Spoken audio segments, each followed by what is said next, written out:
Mito ou verdade? Vou te trazer algumas afirmações aqui e eu quero que tu me diga se é mito ou verdade. Tá. Algumas a gente já conversou, tá? Mas, o diagnóstico de lipedema pode ser feito com base apenas na aparência das pernas. Não, é um mito, né? Porque se eu estiver vendo só as pernas e for uma pessoa obesa, eu poderia confundir com lipedema sem de fato ter. Então eu tenho que ter a clínica, mas o toque é bem importante. Show. E toda pessoa com lipedema tem dor nas pernas? Ou não, necessariamente? Porque essa Não questão da dor, necessariamente. assim, que tu falou do Graus toque, me iniciais, assim, eu poderia não ter. Mas geralmente é um dos fatores mais relevantes, assim, né? A cirurgia plástica das mamas devem ser adiadas até após a amamentação.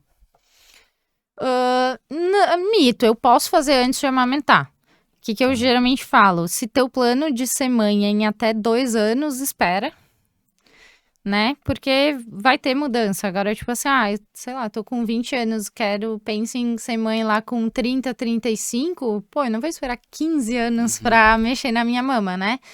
Mas depois, se eu já tive o neném, eu tenho que esperar o término da amamentação.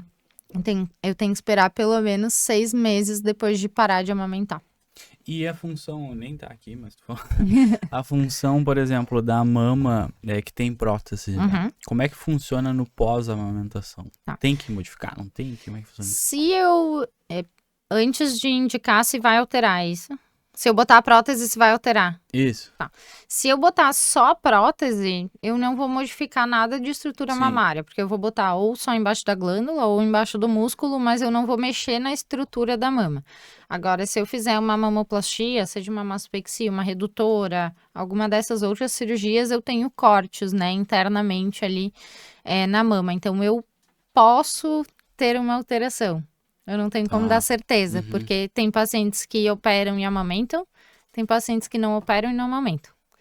Então, eu não tenho como dar uma certeza, mas sim, eu tenho a chance de ter uma alteração, porque eu vou mexer em estrutura, eu vou mexer nas glândulas da mama.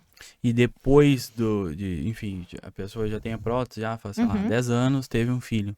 O pós, né, depois que o filho já cresceu e tudo mais, ela necessariamente precisa mexer? Não é Não determinante. necessariamente, né?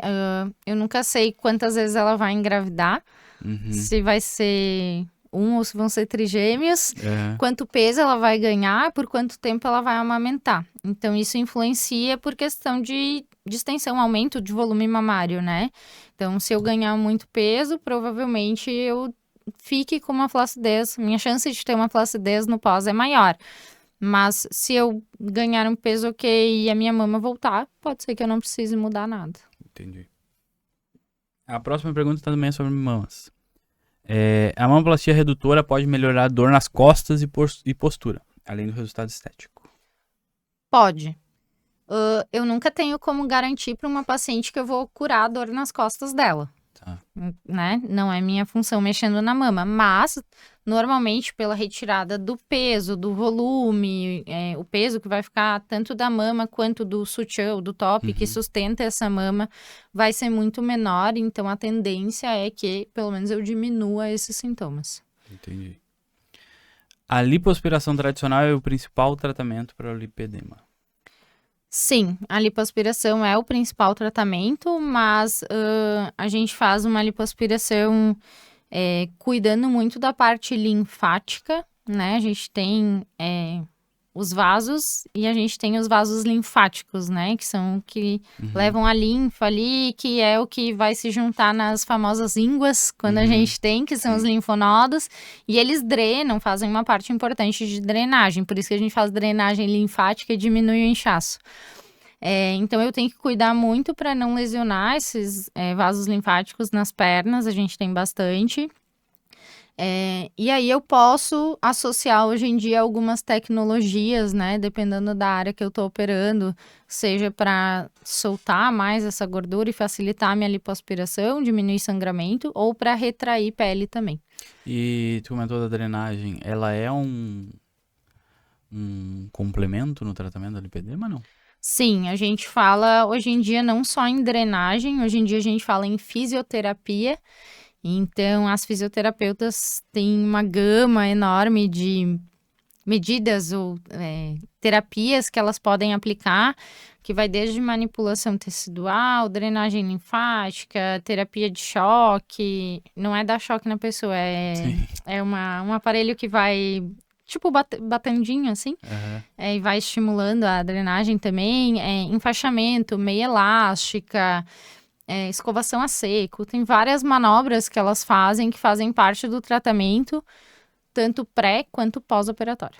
E como que é esse trabalho multidisciplinar, assim, dentro do teu consultório? O lipedema, ele tem que ter uma equipe multidisciplinar de fato, né? Porque não é uma coisa isolada. Então, às vezes eu tenho alterações metabólicas, eu posso ter um endócrino junto ali para me ajudar. Eu tenho a parte da fisioterapia, eu tenho psicologia, eu tenho o educador físico, idealmente, né? Ou alguém auxiliando essa paciente nos exercícios, porque também são diferentes dos tradicionais. Então, toda uma cirurgião vascular, toda uma equipe que eu tenho que ter. Eu ainda não tenho uma clínica com todas as especialidades, mas eu tenho meus contatos e tenho uma rede de apoio muito grande, né? Então, eu sei com quem minha paciente está passando e a gente se comunica e vai alinhando o tratamento, que é fundamental. E quando que a tua paciente não, porque a tua paciente já tá contigo, tá certo. Mas quando aquela pessoa que tá em dúvida, assim, tudo mais, porque assim, com quem eu vou?